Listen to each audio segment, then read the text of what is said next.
Ce gars-là est un peu comme une légende par rapport à deux de ses chansons. Il y a The Natural Is Back, qui est sorti il y a 15 ans.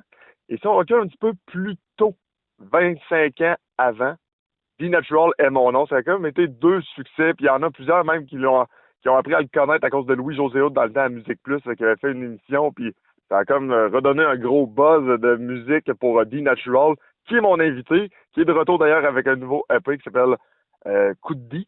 Salut, comment ça va? Ça va bien, toi? Yes, ça va très bien. La première question, le rap. Un blanc-bec qui fait du rap à Québec dans le temps, ça devait être quand même relativement rare. Effectivement, ce qui était, Dina Cheval est né de la radio communautaire. Moi, j'avais une émission de radio à Radio Bâtille à l'époque.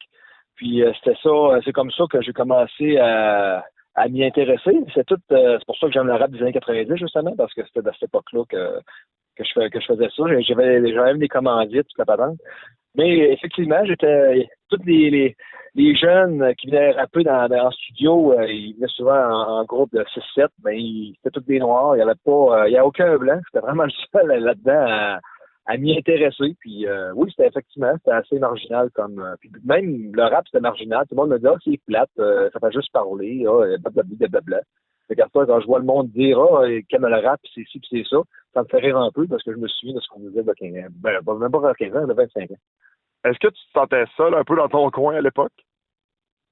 Ben oui. Oui. C'est ce que j'aimais aussi en même temps. J'étais marginal, puis j'aimais ça. On était deux à triper sur ça. Moi et le co-animateur de mon émission. On tripait ensemble, si on veut. Mais j'avais vraiment pas d'autres personnes autour de moi qui connaissaient le hip-hop là, américain, là, en gros, là, qu'il y avait sur Public Enemy à l'époque, NWA, puis toute cette gang-là, là, maintenant que c'est rendu le père du hip-hop, là. Non, personne ne connaissait ça. C'était vraiment pas... J'étais vraiment marginal dans mon coin à écouter ça. Tu as basé ton style, j'imagine, sur des gars comme tu viens de nommer Public Enemy et tout ça? Oui, ben moi, je suis un gros amateur du défunt Eazy. J'aimais bien sa façon de... J'ai un petit peu une voix nasillarde, moi aussi. C'est peut-être pour ça qu'on se rejoint tous les deux. Mais en même temps, j'aimais bien sa façon de déconner dans ses chansons, de dire n'importe quoi. Puis en même temps, c'est un de mes idoles, qu'on peut dire, là, dans le hip-hop que j'aimais bien. Puis il faut dire qu'il y avait un producteur là, à ce temps qu'on sait que un monstre, Dr. Dre. Exact. Un monstre de la production. Mais non, c'était vraiment, oui, c'était basé sur la musique de cette époque-là. Mais mon préféré, c'était vraiment NWA et Eazy à l'époque. C'est ce que j'aimais, oui. Comment est né le personnage de D Natural? Pourquoi ce nom-là? Et comment on décide justement de se lancer dans une carrière là-dedans? D Natural, c'est drôle que tu m'en parles. C'est rare le monde. Personne n'a trouvé comment c'est né. C'est qu'à l'époque, encore là, quand j'étais ado, on jouait à Donjons et Dragons avec des dés, puis un plateau, un livre, quoi que ce soit. Fait que, on avait créé, un de mes amis, tout moi, je suis un amateur de lutte. Fait que, on avait créé un jeu de lutte à la Donjons et Dragons. On jouait tous les deux ensemble. Puis mon personnage s'appelait Le Naturel. C'était un genre de Québécois qui était des méchants, puis c'est ça, là, il parlait français, puis tout, un petit peu comme basé ses frères Rougeau, des pas comme ça. OK. Puis à un moment donné, quand j'ai commencé à composer ma musique, un de mes amis du cégep m'avait présenté quelqu'un pour faire le démo où il est sorti de Natural et mon nom. C'est là, j'ai dit, je me trouve un nom. Fait que là, il y avait le naturel, puis après ça, j'ai dit, faudrait, je trouve une façon de modifier ça. Puis c'est dans l'autobus, en prenant l'autobus, que je réfléchissais à ça, puis c'est né comme ça, The Natural, puis c'est ça. Ça vient le nom de The Natural vient d'un personnage d'un jeu de lutte inspiré de Donjons et Dragons. Quand tu as commencé, comment ça a été perçu par les gens, justement, un blanc-bec qui fait du rap, qui parle en français, voix nasillarde un petit peu? Comment ça a été reçu?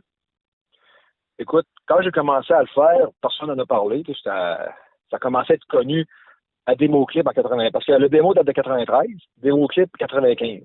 Okay. Là, quand le Natural et mon nom a joué à Musique Plus, j'ai sorti un petit démo de 100 cassettes que j'ai donné là, justement aux deux endroits qui m'ont commandité à ce moment-là.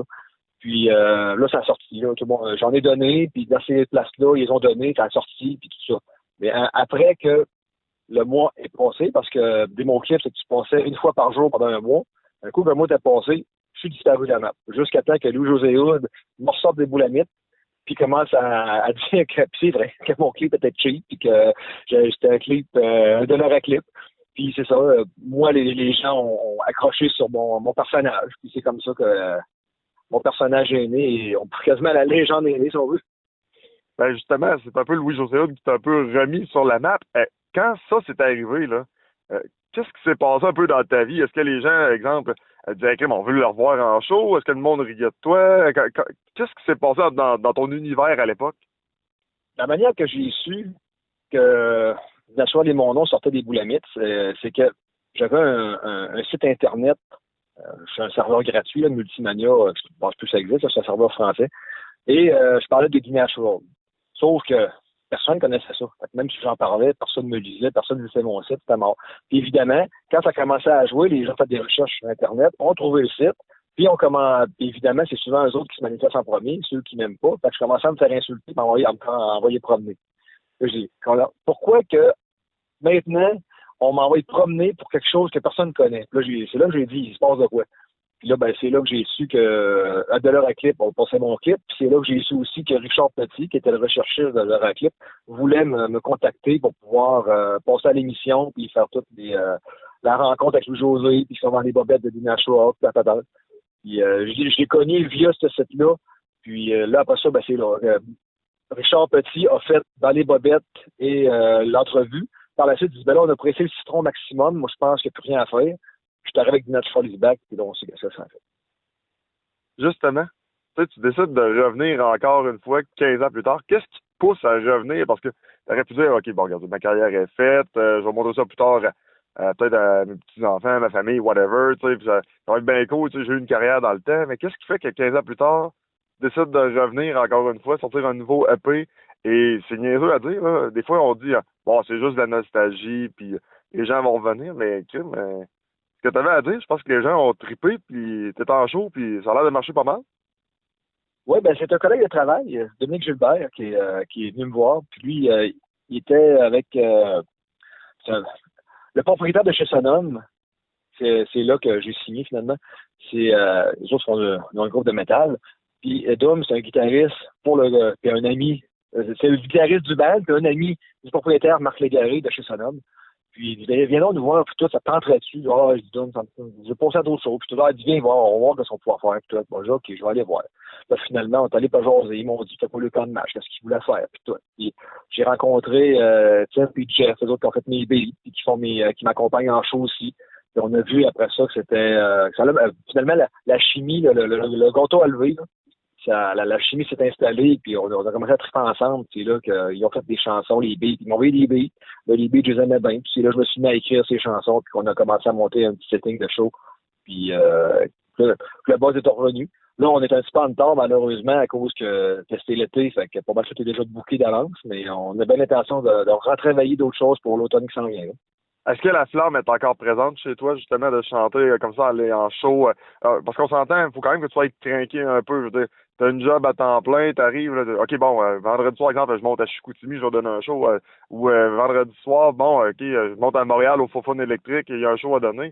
Je veux pas, tu sais, t'as ta semaine dans le corps, puis il faut quand même que tu ailles te produire sur scène, puis les gens s'attendent à un produit de qualité aussi, là.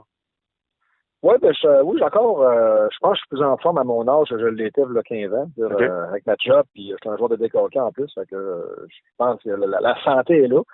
Oui, je suis encore craqué, parce que j'ai du fun. Moi, ce que j'aime, c'est composer sur des chansons qui ont des messages, comme ma chanson c'est Syndicat, ou ma chanson sur les dictateurs, ou des chansons plus légères, comme la chanson c'est les boules, ou bien la chanson de On veut dit.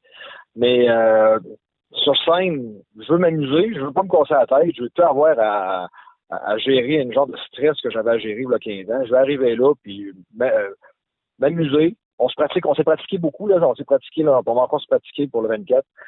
Se remettre juste dans le bain. Pour justement réapprendre mes paroles, réapprendre mes anciennes paroles, apprendre mes paroles, parce que il y a tellement de paroles, il y a, je sais pas, 40, 50 lignes par chanson. Fait que c'est pour vraiment que je les mémorise puis que je sois habitué à les faire. On a pratiqué beaucoup, on se donnait une discipline une fois par semaine, on se rencontrait pour pratiquer. Puis, quand on va en show, c'est trippant. Et de voir que les gens viennent nous voir, puis on voit la réaction des gens, ils sont comme incrédules en même temps que je viens, puis en même temps, ça les rappelle qu'est-ce qu'ils ont vu il y a 15 ans. Fait que, oui, c'est trippant de voir la réaction puis l'intérêt autant des bars que des gens. Bon, il y a plusieurs artistes qui, quand ils décident de revenir, là, se font comme un look de jeune. Là, ils vont décider de gros make-up, puis après ça, ils se remontent la face, puis ça. La première question qui me vient en tête, avais-tu le goût de te teindre les cheveux ou non? Non, je lui dis, gars, ils me prendront les cheveux blancs ou non. Qu'est-ce que tu veux, c'est l'hérédité, c'est pas de ma faute à moi. Fait que, non, j'aurais pu le faire, effectivement, puis de cacher ça, mais je suis fait de même. Fait que, j'ai perdu le contrôle. Fait que, non, je suis pas, ça me complexe pas du tout d'avoir blanchi comme ça. Là. Que veux-tu? C'est ma grand-mère qui a donné ça à mon père qui me l'a donné. Fait que, ils sont tous blancs comme de la neige. Fait que, je suis la tendance. Deuxième question de look. Comment tu te sens de porter du linge de yo à ton âge? Yo, oui, puis non. Je m'habille environ comme avec un gilet nordique, mon vieux gilet bleu dans le temps. Puis la casquette, ben, t'as fatigué un peu. Fait que c'est la casquette 2.0. Ça, j'ai commandé une autre pareil. C'est pas le linge de yo, c'est plus ma gang autour de moi qui en porte. Pour l'instant, j'en ai pas vraiment, mais je me sens bien. Honnêtement, on va dire de revêtir les habits de Dinatra, je me sens bien, j'aime ça. Il y a un trip, il y a un trip, il y a un aura, il y a quelque chose quand t'embarques là-dedans, puis t'as commencé à chanter là-dedans, t'as quelque chose que tu veux construire, puis l'adrénaline embarque, puis un coup que t'as dit les premiers mots de Dinatra et mon nom, c'est la première tour du 17. Ben, le reste embarque. Mais non, j'ai pas. Oui, c'est vrai, j'ai 45 ans le mois prochain, sauf que je me sens pas vieux, je me sens pas. Je me sens mon âge, mais en même temps, je me sens pas à 80 ans à écouter les vieilles affaires là, que tout le monde écoute habituellement. Là.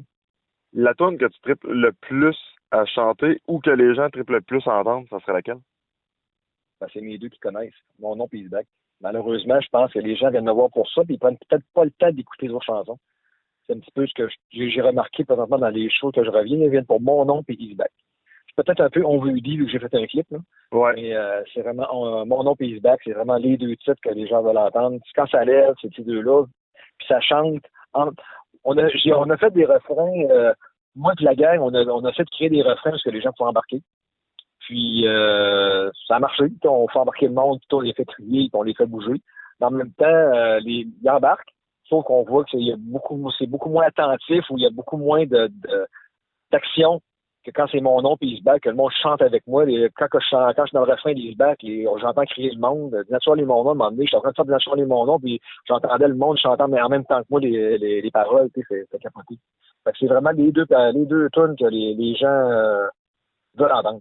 Moi, j'aime bien la tune C'est Syndicat, j'aime bien la tune sur Batman, mais les gens viennent voir viennent entendre Easy Back et mon nom. Penses-tu que Gary Batman est au courant que tu as fait une tune sur lui? J'aimerais ça, j'espère. J'espère qu'il y a quelqu'un qui va traduire. À part le titre, là, je suis pas sûr qu'ils n'ont pas grand-chose. Non, c'est fait. En terminant, tu as fait une tune, je l'ai mentionné tantôt, sur les boules, sur les fesses, ton amour pour les boules et les fesses. C'est un peu drôle parce que tu vas participer à un événement bientôt. Tu vas donner un spectacle. C'est du côté de Québec. Puis AD4X, c'est un peu comme en arrière de ça. Ton ami Matt Paré qui se promène avec la tournée AD4X là, pour, appelons ça le tournage ou le casting party d'AD4X. Ta participation, ça ressemble à quoi? Puis va-tu aller dans la van? On va se contenter avec une question. Si je vais dans la van, c'est pour voir comment c'est fait, mais non, je n'irai pas faire de scène. C'est deux événements parallèles. Il y a la van, l'autobus, je sais pas c'est quoi l'engin qu'ils vont amener là. Mais les autres AD4X vont faire leur casting, leurs auditions là-dedans. Ça, c'est leurs affaires à eux autres. Puis moi, en parallèle, au Saint-Joseph, je vais faire mon show. Il y aura pas de gangbang sur le stage, là. Il y aura pas rien. Peut-être évidemment, s'il y a des gens qui vont auditionner, peut-être qu'ils vont se promener en dedans puis dehors, quoi que ce soit, ce qui est normal. Mais il n'y aura pas rien de porno sur la scène. Il n'y aura rien de déplacé. Là. Moi, je fais mon spectacle, puis eux autres font leurs auditions. C'est deux événements qui se complètent, et parallèles en même temps. Là. Deux événements qui se touchent pas. On va pas dire ça de même. Fait que c'est ça, Marie m'avait approché pour que je puisse faire ça, parce que lui, il dit j'aurais pu le faire, mais moi, vu que je fais partie du recrutement puis de la gang de production, ben il fallait que je sois dans la van, dans l'autobus pour gérer ça. Fait que il me l'a demandé, ça va me faire plaisir d'y aller. Puis c'est ça. C'est deux événements parallèles, mais qui se complètent. Je sais pas si tu y as pensé, mais faire un vidéoclip justement sur ta chanson, ça pourrait peut-être, tu sais, dans la limite du légal et du bon goût, il y aurait peut-être moyen de faire de quoi. J'y ai pensé. Ça serait peut-être une bonne idée si on a des futures actrices ou des auditrices qui veulent essayer, qui veulent en même temps venir participer à peut-être sur le stage pendant qu'on sort la chanson, je sais pas trop. Ça pourrait être intéressant qu'on amène une caméra puis qu'on puisse filmer ça. Ça pourrait certainement faire des belles images pour c'est justement ce clip-là, cette tune-là, je vais faire mon prochain clip, mais là, ça n'a pas encore à donner qu'on commence à travailler dessus. Puis là, vu que c'est l'été, là, les gens sont un petit peu particuliers, on s'est pris un petit break. Mais oui, ça pourrait, j'y ai pensé, puis l'idée est excellente à voir. En terminant, pour ceux qui veulent assister à ce spectacle-là, c'est quand, la date? Le 24 août, c'est au Saint-Joseph, sur le boulevard Bastien. Puis, passez par ma page Facebook, là, sur Binatural, ou celle-là de Matt Paré, là, c'est tout, ils ont créé un événement, toutes les informations sont là. Puis, ils ont juste à aller dire qu'ils vont être là ou qu'ils pensent à y être, puis ils vont rentrer sur le Facebook pour la suite des événements, s'il y a des modifications, ou s'il y a des choses qui se rajoutent ou qui se retirent ou quoi que ce soit. Mais tout ça passe par l'événement sur nos pages Facebook. Bien content de ton retour, Guy, puis c'est du coup, on invite les gens à aller te voir en spectacle, puis à te suivre sur les réseaux sociaux. Merci beaucoup. J'invite tout le monde à venir nous voir. Ça va être le fun dans tous les sens du mot.